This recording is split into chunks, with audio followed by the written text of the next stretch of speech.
El cerebro es un órgano plástico. Se modifica de forma espontánea y se adapta a su entorno generando nuevas conexiones entre los miles de millones de neuronas que lo conforman.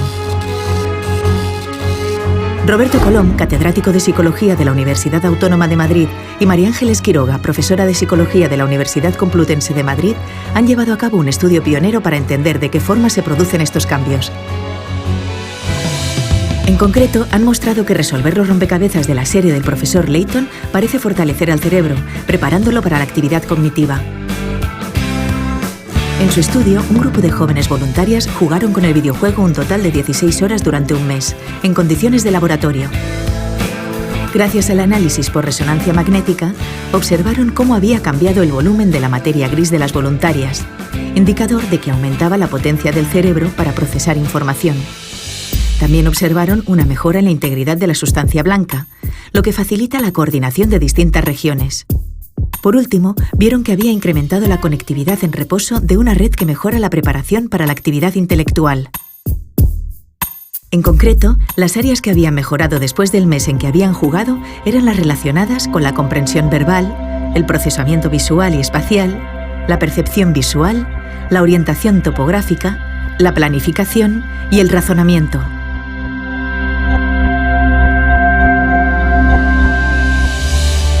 Precisamente, esas son las capacidades necesarias para el desarrollo y resolución de los problemas de la serie del profesor Layton.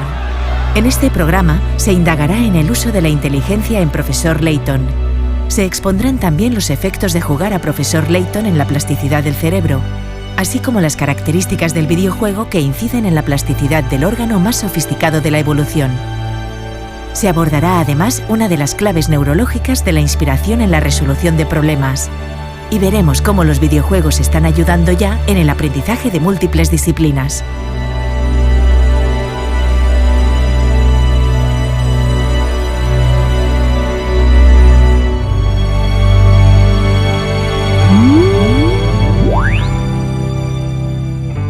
Roberto, ¿cuál sería la diferencia fundamental entre vuestros tipos de experimentos? Yo sé que habéis hecho varios, siempre con un número reducido de personas. Y los experimentos que acabo de ver, por ejemplo, en Francia, referidos a centenares de personas para saber si realmente esta utilización acrecentada de distintos soportes conduce a una mayor inteligencia o no. ¿Cuál es la diferencia? Sí, ahora hay una cierta obsesión por trabajar con grandes grupos de personas, pero nuestra visión es un poquito diferente. Empezamos con un número grande de personas, pero luego elegimos cuidadosamente aquellos individuos que vamos a estudiar pormenorizadamente y siempre en laboratorio, para tener unas condiciones de control que luego nos permitan sacar conclusiones válidas, robustas, sólidas. Lo hemos estudiado de la manera siguiente. Elegimos primero un grupo de participantes que, teniendo experiencia en el uso de la videoconsola, no hubiera jugado nunca al juego del profesor Layton. A estas personas cuidadosamente seleccionadas en experiencia de videojuegos les evaluamos en capacidades verbal, en capacidad espacial y en razonamiento. Y de sus resultados obteníamos esa puntuación en ese factor general, en esa capacidad general para resolver problemas. Y a partir de ahí pasaban durante un mes, un máximo de 16 horas, en control estricto de laboratorio jugando al videojuego. ¿Qué significa control estricto? Significa que estaba el jugador y un experimentador. Y cada hora se tomaba nota de sus resultados. Cuántos puzzles nuevos había encontrado, cuántos había resuelto, cuántos no. Que la persona se cansaba y abandonaba, pues a la media hora se tomaba el registro. De esa manera hay un control exhaustivo de lo que va haciendo, porque la tentación, si no, es a que te engañen, ya sabes, a nadie le gusta fracasar en un videojuego. ¿Y has sacado alguna conclusión válida, robusta, sólida? Sí, la conclusión robusta y sólida es que los videojuegos están midiendo las diferencias entre las personas en su facilidad para resolverlos, de modo semejante a como medimos los psicólogos con los test de capacidades. Y por eso hemos obtenido una correlación alta entre tu rendimiento en el videojuego y tu rendimiento en los test. Aquí correlacionan alta, quiere decir que están ordenando igual a las personas. Por lo tanto, observando cómo resuelves el videojuego, yo predigo tu perfil de aptitudes. Igual que midiendo tu perfil de aptitudes, yo puedo predecir cómo vas a hacer el videojuego. ¿Cómo lo vas a hacer? ¿En cuánto tiempo vas a tardar? Y lo eficaz que vas a ser. Las personas más capaces resuelven el videojuego entre 3 y 5 horas antes. Que es mucho, es mucho. Y el mecanismo G, rarísimo como nombre, ¿qué es exactamente? El factor G es muy importante porque aglutina el núcleo duro, el núcleo básico de la inteligencia humana. Y lo que viene a significar este factor general de inteligencia o factor G es que las personas que son inteligentes en alguna actividad específica tienden a ser inteligentes en todas las demás. Y en último término, lo que este factor general de inteligencia representa a nivel práctico es la habilidad que tiene la gente para manipular situaciones más o menos complejas. Esto lo podemos evaluar formalmente con pruebas estándar, pero también se aplica a situaciones cotidianas en las cuales la gente se puede enfrentar a distintos tipos de problemas. Una de estas situaciones puede ser, por ejemplo, el videojuego Profesor Layton, que incluye distintos tipos de actividades también más o menos complejas.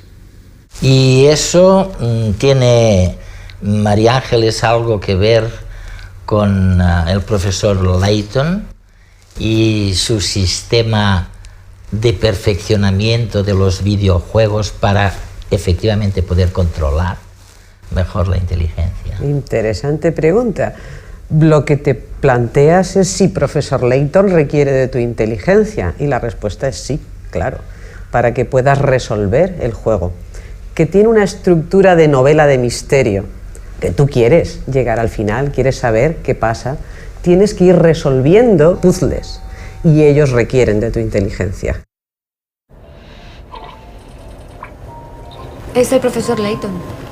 Es que está atascada y la tengo que ayudar. ¡Pasa! Señorita Cruz, lo siento, pero necesitamos ya en plató.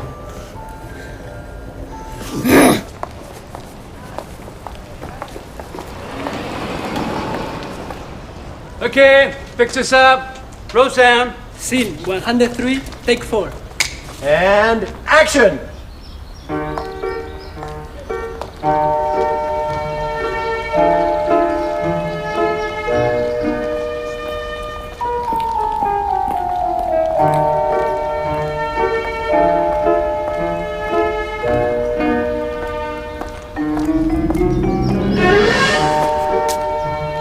Cut! Lo siento, no. ¡El oso ciego! ¡El oso ciego! ¡El oso ciego! ¡El oso ciego! ¡Con el sombrero azul! ¡El oso ciego! ¿Será esta la solución?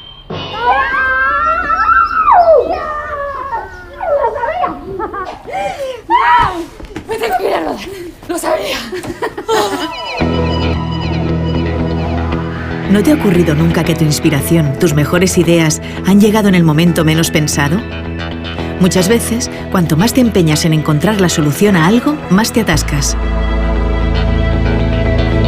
¿Cómo puede ser? En realidad, los golpes de inspiración no vienen de la nada, más bien al contrario. Cuando estás relajado o distraído, tu cerebro está pensando a toda velocidad, rebosa de información, y ese es el momento en que la gestiona de forma más eficiente. Y no piensa en tonterías, piensa en cosas importantes. Liga la información del pasado con la del futuro, recuerda y planifica según las experiencias acumuladas. Pero, un momento, ¿no debería ser al revés? ¿No se supone que nuestro cerebro está más activo cuanto más concentrados estamos, cuanto más nos esforzamos en hacer algo? Recientes investigaciones apuntan a lo contrario. Cuando tenemos la mente en blanco es cuando las neuronas consumen más energía. Así que, la próxima vez que te llamen la atención porque no estás haciendo nada, explica que, en realidad, estás llevando a cabo complejas operaciones intelectuales que implican a todo tu cerebro. No solo dirás algo que es cierto, sino que igual encuentras esa inspiración que, hasta ahora, se consideraba divina. Vamos a ver, si dedico 4 horas semanales durante no sé cuántas semanas, pero con 6 semanas, al tema de videojuegos. Mejora mi adaptabilidad, mi plasticidad intelectual, me acostumbro a trabajar más fácilmente con distintos soportes, o sigo igual que antes. Bueno, hay dos niveles, yo creo que hay dos niveles. Un nivel más bien conductual, en el que tú observas claramente una mejora a medida que vas practicando con Layton, van tus habilidades numéricas para manejar el lenguaje, espaciales, van mejorando, pero además hay ciertos cambios interesantes a nivel biológico, a nivel cerebral. ¿En las neuronas, por ejemplo? Correcto. Hemos observado cambios muy interesantes a 3 niveles fundamentales. Por un lado, en cuanto a cambios en materia gris, hay incrementos en ciertas regiones clave para la inteligencia. También hay un cambio en la conexión de materia blanca entre distintas regiones cerebrales. Y en tercer y último lugar, hemos encontrado también cambios en cómo se conectan distintas regiones cerebrales funcionalmente, en reposo, lo cual ayuda a que tengas una predisposición más intensa para la actividad intelectual. O sea, ahora lo llamamos una mayor plasticidad, ¿no? Exacto. Puedes variar más fácilmente, estás más preparado para pasar de una cosa a otra. ¿Tienes algo que añadir o añadirías algo a esto? Sí, que el símil es como el gimnasio y la actividad física. Eso lo entiende todo el mundo. Si estás un mes yendo al gimnasio, ¿tú no notas el cuerpo preparado para la carrerita? Más activo. El cerebro es igual. Si tú estás un mes jugando a un juego que te plantea retos, que las soluciones no son evidentes, que tienes que pensar de forma no convencional, al final, como explicaba Roberto, y lo muestra la resonancia, tu cerebro ha cambiado, está más dispuesto a resolver, a buscar problemas y a resolverlos, a darle solución. Estoy pensando en un amigo que juega continuamente a estas cosas, ¿no?, del profesor Layton. Y él me dice, yo no sé si tiene razón o no, y esta es mi pregunta, él me dice que la inteligencia después de este ejercicio ha aumentado. Después, no durante. Es decir, él puede estar haciendo el ejercicio y no es más inteligente de lo que era en el segundo 1 del juego. Su mayor plasticidad empieza después de haber terminado el juego. ¿Es verdad eso? Es verdad. En cierto modo sí. Está claro que el componente propio, el componente endógeno es muy importante, pero también puedes generar unas condiciones en el entorno externas que faciliten el que tu competencia intelectual vaya creciendo conforme pasa el tiempo. O sea que sí que hay un componente fuerte a nivel interno, pero también los factores externos pueden contribuir de modo muy positivo.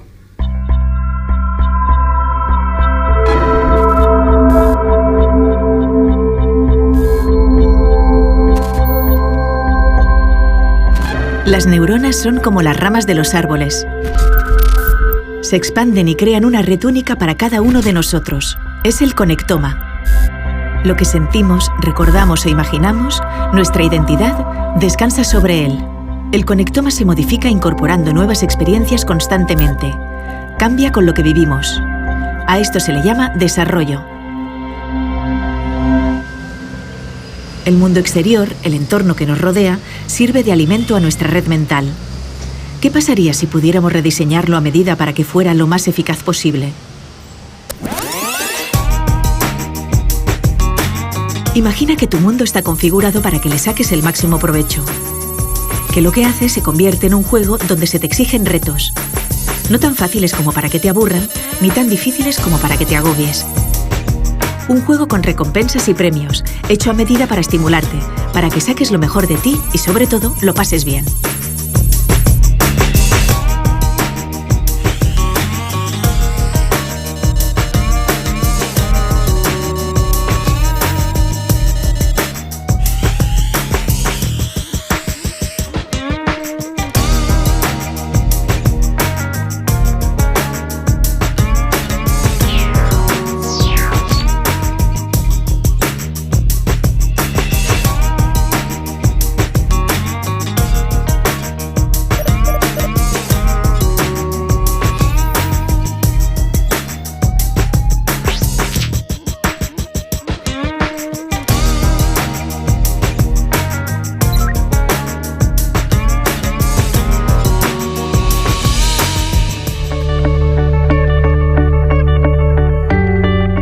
Esto es justo lo que pretenden algunos videojuegos. Convierten el entorno virtual en algo excitante, adaptado a cada jugador para conseguir el máximo de eficiencia.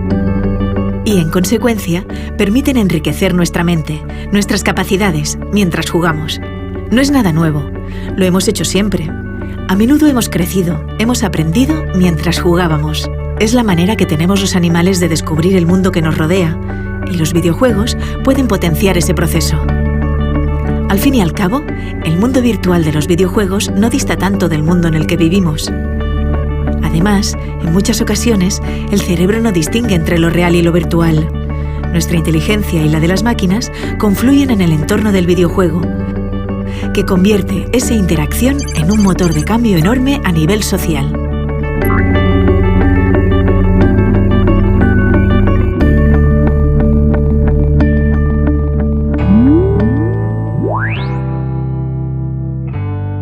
Oye, una cosa que me interesa mucho, y volvemos al comienzo de nuestra reflexión, ¿no?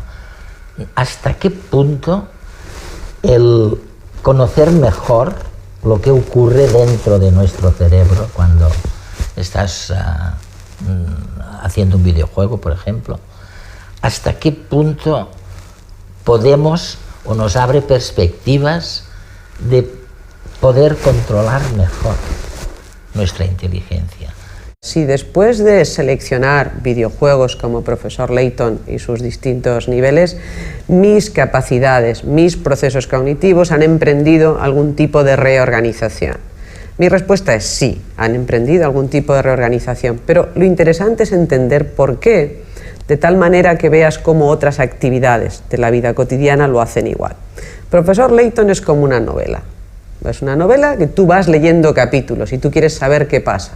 Y yo quiero saber qué pasa en esta villa misteriosa y quién es ese personaje en sombras que está quitando la luz o lo que sea. Pero para poder pasar al siguiente capítulo me aparece un puzzle, un jeroglífico. Como el barquero este que tiene que pasar el lobo y las ovejas y no los puede pasar juntos. Esos son de razonamiento, pero los puede haber más verbales, de comprender palabras. Claro, si yo no lo resuelvo, quedo frustrada. De tal manera que me busco la manera de poderlo resolver, expando mi capacidad y si no, y este es un elemento muy importante, busco ayuda. Y ahí viene la parte social de relación del juego, porque yo quiero saber qué pasa al final. Por eso cuando dicen, no, se aísla el que juega videojuegos. No. No. En absoluto, en absoluto. Si dejaras de buscar problemas, dejarías de producir neuronas y te extinguirías. ¿Y tú buscas problemas?